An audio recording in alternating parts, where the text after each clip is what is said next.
Well, hello there. It is Andrea from Chasing Whimsy. I am working on an image and I thought I would just show you some little things that I do when I'm blending something in, such as an animal. This little girl loves deer, and so I'm incorporating some deer into this image for her. And it's probably more than I need to put in there, but she had this vision of herself sitting in a flock of deer, which is not going to happen. I know it's not a flock, it's a herd. Flock of deer. So I've got one in the back here, kind of a mama deer who's watching. Not sure if that's going to stay or not. I think it will. I have to do a little bit more work on the blending in that, but it's not too bad right now. But as you can see down in this front corner, she's looking at something, and we're going to make that deer. And I originally had a deer who was just drinking from the pond down here, a little fawn, but with a bird on his bum that she was looking at, because where she's looking doesn't really work with down here. You need to watch when you're putting something in where they are looking. So like draw yourself an imaginary line to where you need to position. If it's an animal, usually you want them eye contact for the most part. So I have a whole bunch of different fawns that I've collected over the years from either free sources or purchased sources. And because they're in lots of different positions, I can cut and paste heads and warp them and puppet warp them and whatever to get them to look the way that I want. So I will show you the ones that I am going to be putting in here, but I'm then just going to quickly show you some of the things you can do to help them sit into the scene a little bit better. We're not going to go through the whole thing, but just some quick stuff to give you some quick tips.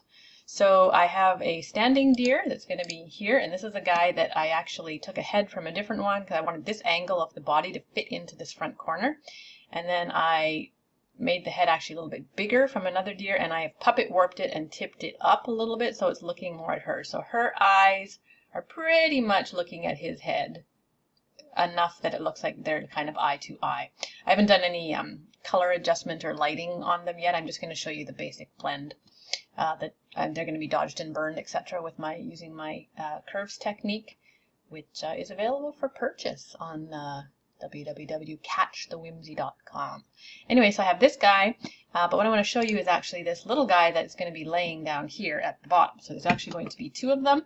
It's a little heavy on animals, but I'm going to actually blend them in so there's less animal obviously there by using some of the flowers and stuff around them. But this is the guy I want to show you just to get him looking more like he's sitting there, because as you can see right now he's just floating on top of there. He's not blended in at all, and I'm just going to show you some of the first things that I do when I start putting something in like this, just to give you some idea.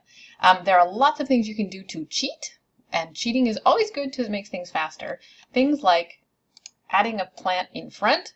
You don't have to deal with his back end at all. So if you can get a plant or flowers or whatever you have to cover part of what it is in front, that works awesome.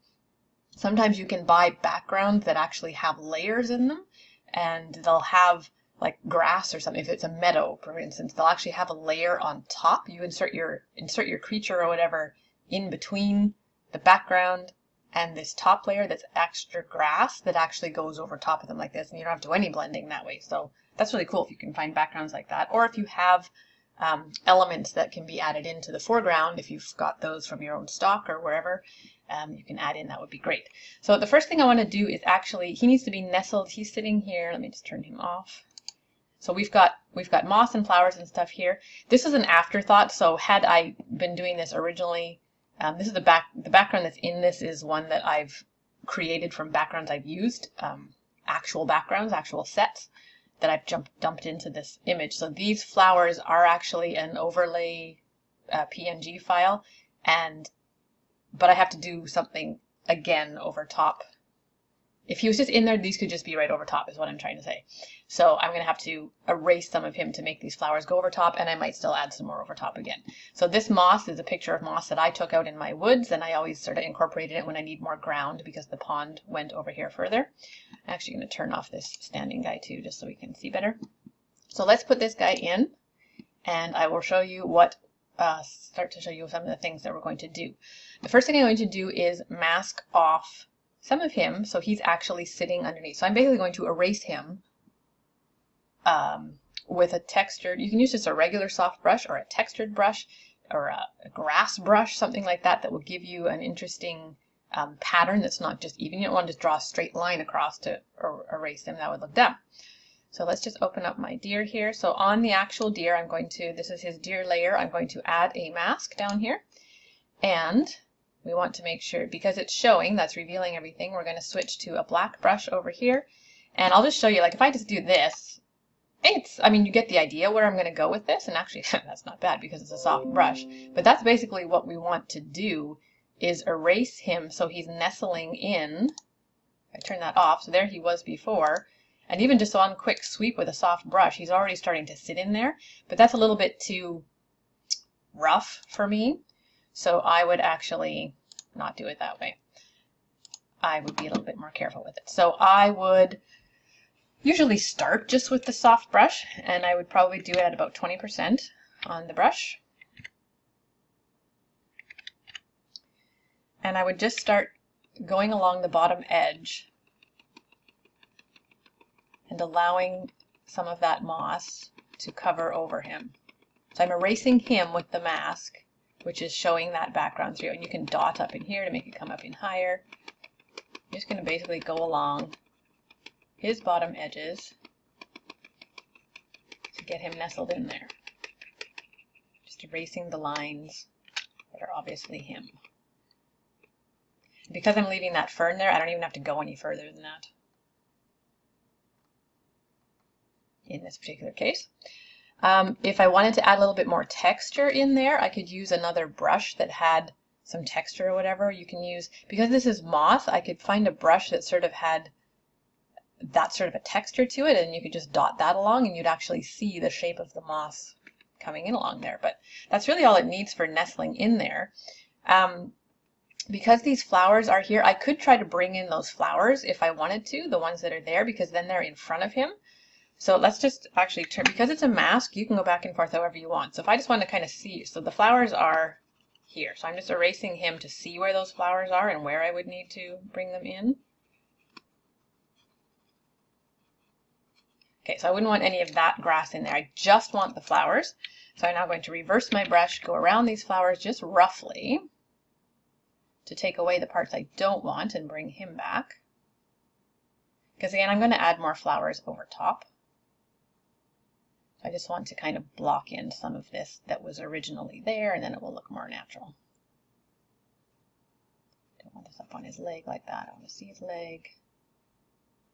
Okay, this is, unless you were like actually printing it this big, it really doesn't need to be that accurate for this. I'm going to go in as close as I can. This is way more than I would ever see because it's not being printed giant. If I know a client is ordering giant, I'm much more precise about masking, but when it's not large, and by the time I put all the finishing effects, etc. on it, it won't matter. Just so I kind of get some of those flowers back in. Like so. So now, as you can see, he is nestled in there. There's stuff in front of him and around him, and he looks a heck of a lot better. If I turn this mask off again, from that to that, he's now snuggled into that grass. Now you would need to work on adding some shadows and stuff. My light is coming from this side on him, so once I do his dodge and burn on him to bring up his lighting, then I'll go in and make sure that I need any ground shadows and things I need. He's not going to need a lot of shadowing because of how he's positioned, but there will be a little bit of shadows that I put on here. And in order to do that, I just create a new layer underneath him. I switch to black and I put it on soft light. And I basically just paint with black to create that. And because the layer is underneath him, it's immediately underneath him. I'll do this at full strength just so you can see. So anything that I paint under him here, or anything that I paint here, see it's underneath him. It's not touching him. So that makes it super easy to create shadowing when you have it on a layer. When your animal's still on a layer and you just make that layer underneath. And when I do it, a shadow like that, I'm actually just going to turn off the mask for a second and just show you. So if I'm on that layer underneath him, and see I'm painting, it's not painting on top of him, it's only going underneath him.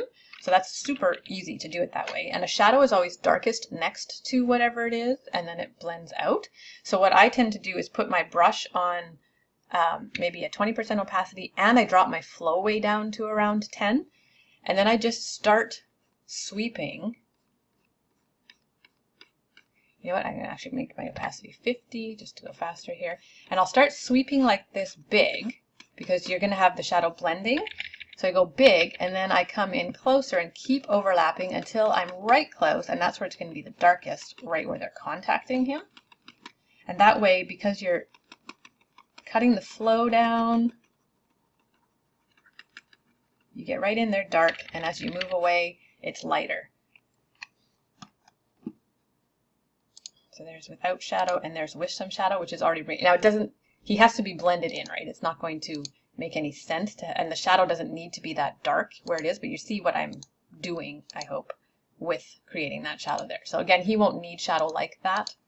I'll probably have a little bit of shadow behind this leg. Wherever you see shadow on him, you're going to have corresponding shadow a little bit on the moss. So you can go for clues on whatever it is that you have. Wherever you see shadow, underneath that is going to need to be a little bit of shadow that he's casting onto the ground or whatever that he's sitting on. So as you can see, he's nestled right in there.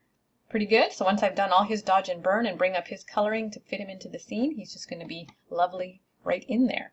And the other deer, the standing guy, I would have normally had to do the same thing with his feet, but because he's now standing behind him, I don't have to do anything, which is super cool. So I'm going to just work on his lighting as well.